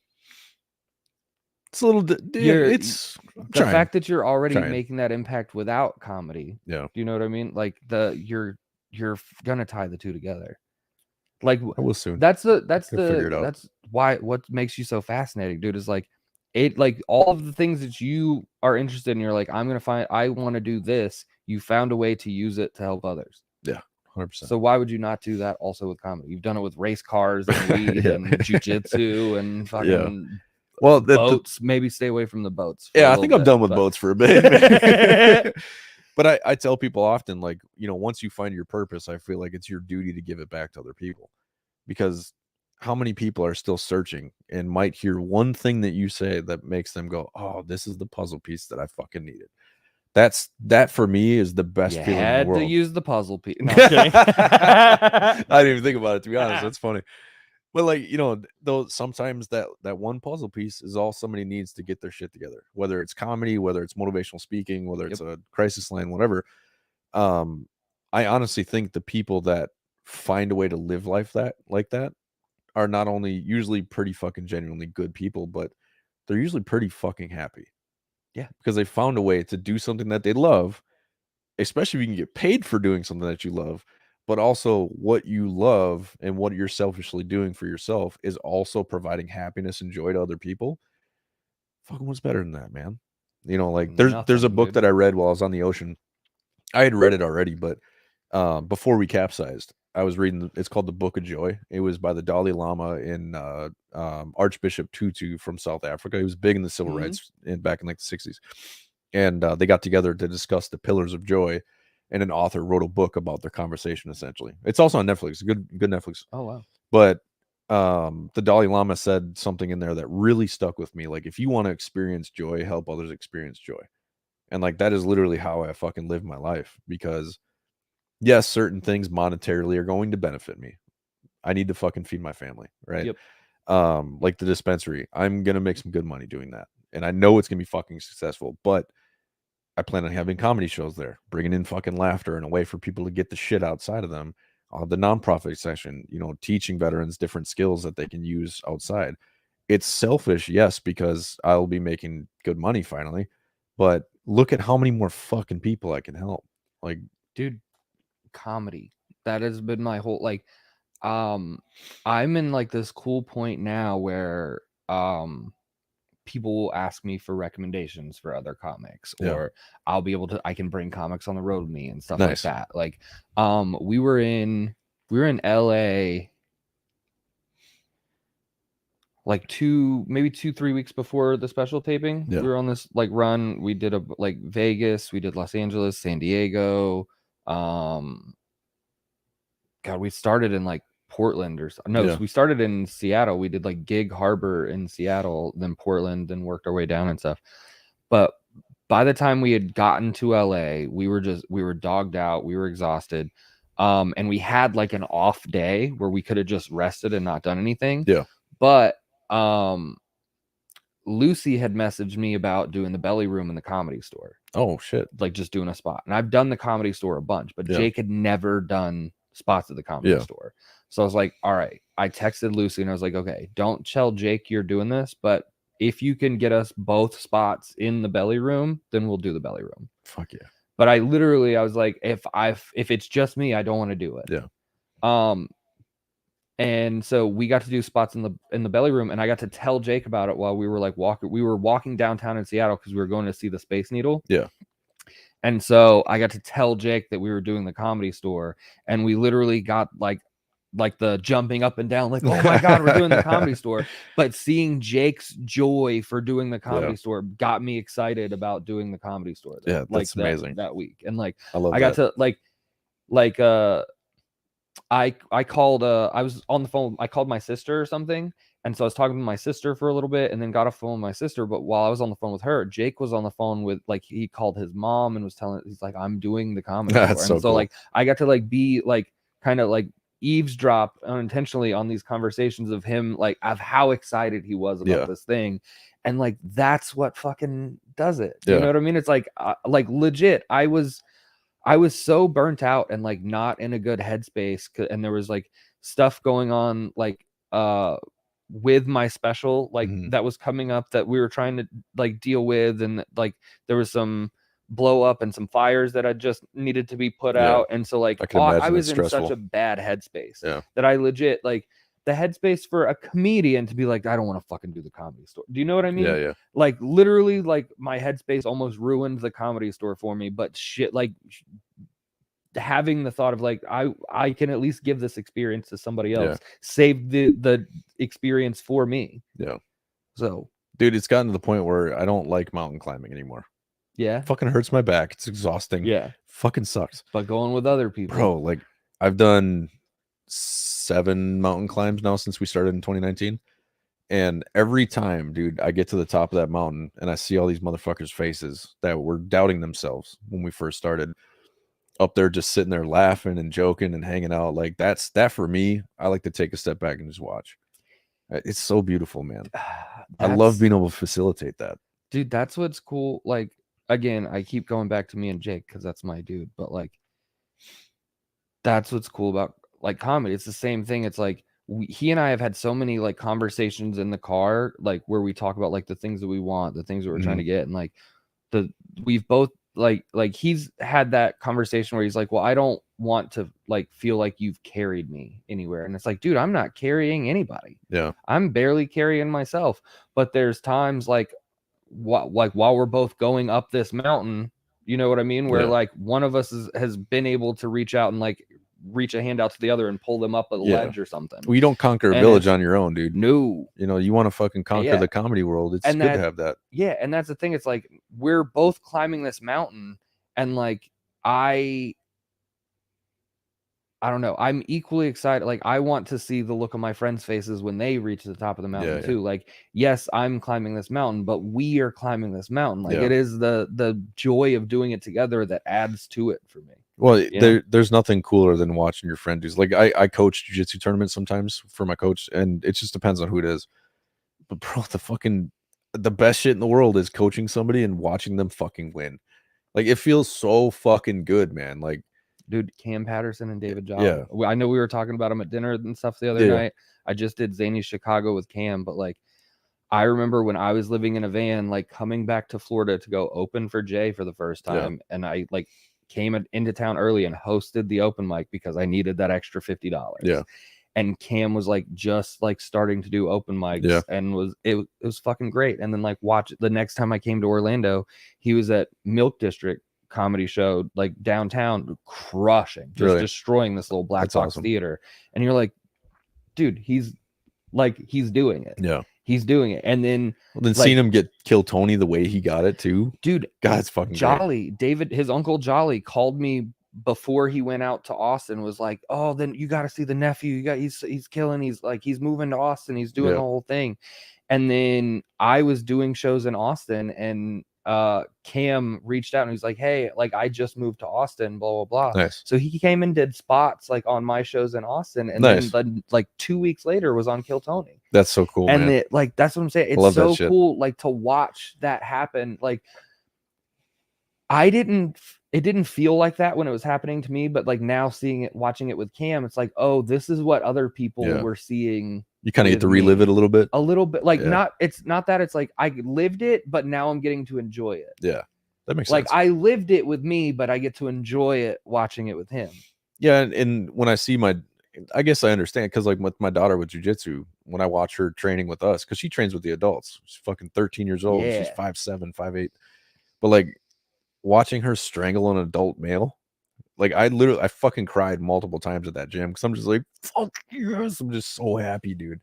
And it's cool to experience that because it's something you did, but I feel like it's more rewarding when you're celebrating one of your good friends, watching them fucking kill. Dude, that's what I would like standing in the back of Zany Chicago.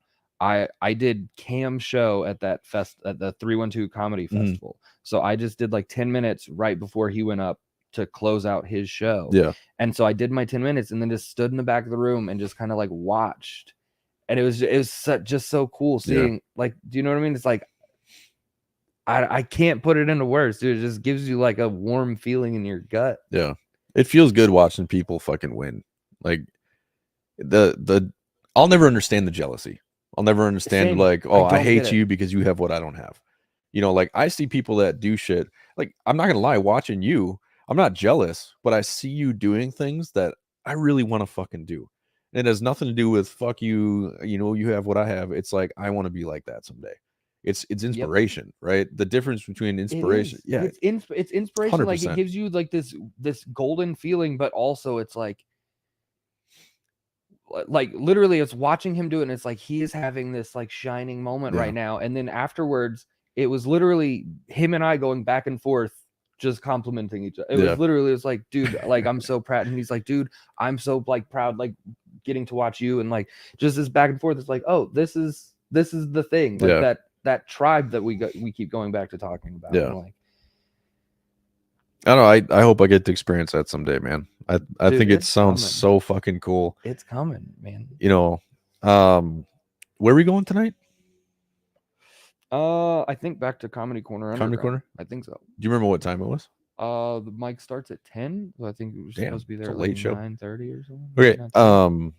Well, shit. We'll be at the Comedy Corner Underground, and then tomorrow we are doing the fundraiser for Warriors Next Adventure. Doghouse Bar and Grill, man. Doghouse Dude. Bar and Grill, St. Paul. The dog. If you want to come a little early, Maplewood.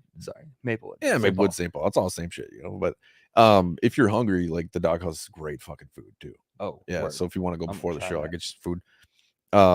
But yeah, dude. I can't fucking thank you enough. You know, I love the fact that Absolutely. you're a real motherfucker and you're a really cool guy, and to come on my podcast with, you know, with who you are and who you're growing up to Oh, be, and dude. fucking like just your projections are so fucking amazing. I appreciate you coming on the show, I'm man. just a guy, dude. I know, right? I'm just a guy. This is fun. You're, like I said, you're like, you inspired me, and then we got to met, and you're just fucking, you're there, man. You're Thank the you. guy. I appreciate it, dude. All right, man. So, where can people check out your dates? AJWilkerson.com, and Instagram, YouTube, AJ Wilkerson Comedy. Hell yeah. Give him a follow. He's got some great TikToks too. Fucking love your TikToks, man. That's literally like half of what I do for the day is watch some of your goofy shit. But keep fucking crushing it, man. I'm so fucking proud of you, dude. Representing the veteran community well. Yes. All right. Thanks, guys.